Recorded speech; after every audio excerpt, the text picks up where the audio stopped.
রাজ্য সরকারের নির্দেশ মোতাবেক পুনরায় আবার শুরু হয়েছে অষ্টম পর্বের দুয়ারে সরকার শিবির। শুক্রবার মাটিগুন্ডা 2 গ্রাম পঞ্চায়েতের অন্তর্গত জক্তাগাঁও আদর্শ বালিকা বিদ্যালয়ে ময়দানে দুয়ারে সরকার শিবির অনুষ্ঠিত হয়। এই দুয়ারে সরকার শিবিরে মাটিগুন্ডা 2 পঞ্চায়েত এলাকার সাধারণ মানুষ তাদের বিভিন্ন সরকারি কাজের নথিপত্র তৈরি থেকে সংশোধন করাতে আসেন। দুয়ারে সরকার শিবিরে সাধারণ মানুষের যেন কোনো রকম অসুবিধে না হয় সে কারণেই একটি হেল্প ডেস্কও তৈরি করা হয়। সেই হেল্প ডেস্কে পঞ্চায়েত প্রধানের প্রতিনিধি মোহাম্মদ হালিম সহ পঞ্চায়েতের অফিসের কর্মীরাও উপস্থিত থেকে সাধারণ মানুষের নথিপত্র সংশোধন থেকে শুরু করে নথিপত্র জমা দিতে সাহায্য করেন।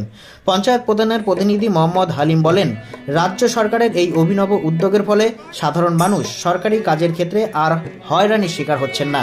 তারা তাদের বাড়ির দোরগোড়ায় দুয়ারে সরকার শিবিরে এসে সব রকম সরকারি কাজের সুযোগ সুবিধা নিতে পারছেন।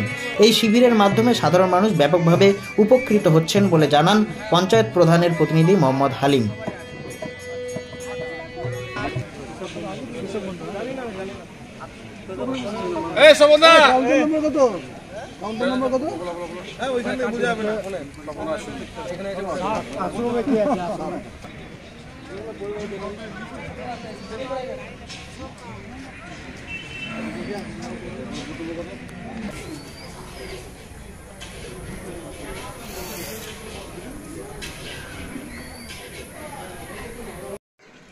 প্রথমে বলবো যে যাই হোক আমাদের রাজ্য সরকার যেভাবে আমাদের আগে ডি অফিসে গিয়ে এই দুয়ারে সরকারের কাজগুলো এখন যেভাবে গ্রামে হচ্ছে, ঘরে ঘরে হচ্ছে, আগে আমাদের বিডিও অফিসে যেতে হতো, ব্লকে গিয়ে এগুলো কাজ করতে হতো।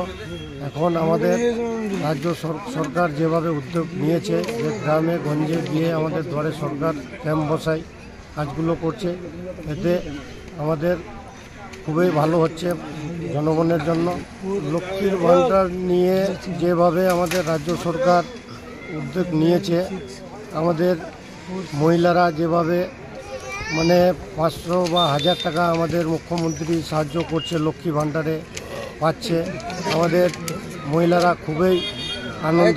তাদের উদ্দেশ্য বলবো যে আজকে যারা দুয়ারে সরকারে এসে যে কাজ করে গেল বা কিছু কিছু এলাকার মানুষ যদি বাকি থাকে তাদের জন্য 29 তারিখে আমাদের আশ্রমে আবার দুয়ারে সরকার ক্যাম্প বসানো হবে। ওই ক্যাম্পে আপনারা আসুন, আপনাদের যা যা কাজ বাকি আছে নিজেদের কাজ দুয়ারে সরকারে এসে জমা করে যান, এগুলো কাজ যেন দুয়ারে সরকারে নিজের। আমার নাম এমডি হালিম, প্রধানের প্রতিনিধি আমি। কর্মদিশা বলে একটা প্রকল্প আছে, যে প্রকল্পটায় ছেলে মেয়েদের সরকারের পক্ষ থেকে ট্রেনিং দেওয়ানো হয়। যে ট্রেনিংগুলো করলে ওরা হাতে করে বা কাজ করতে পারবে, জীবিকা অর্জন করতে পারবে, বিভিন্ন এই ব্যাপারগুলোকে ট্রেনিং দেওয়া হয়। নর্মালি লক্ষ্মীর ভাণ্ডারে দেখা যাচ্ছে old age pension, caste certificate, এগুলোতে ভালো লোকের সুবিধা হচ্ছে, কাজ করতেছে। যে কাজটা বাইরে গিয়ে করতে অল্প না গিয়ে এখানে কাজের কাছে করতে পারছে ওরা, সুবিধা হচ্ছে। কি নাম আপনার? সঞ্জীব সিনহা। কোন পদে রয়েছেন আপনি? এক্সিকিউটিভ।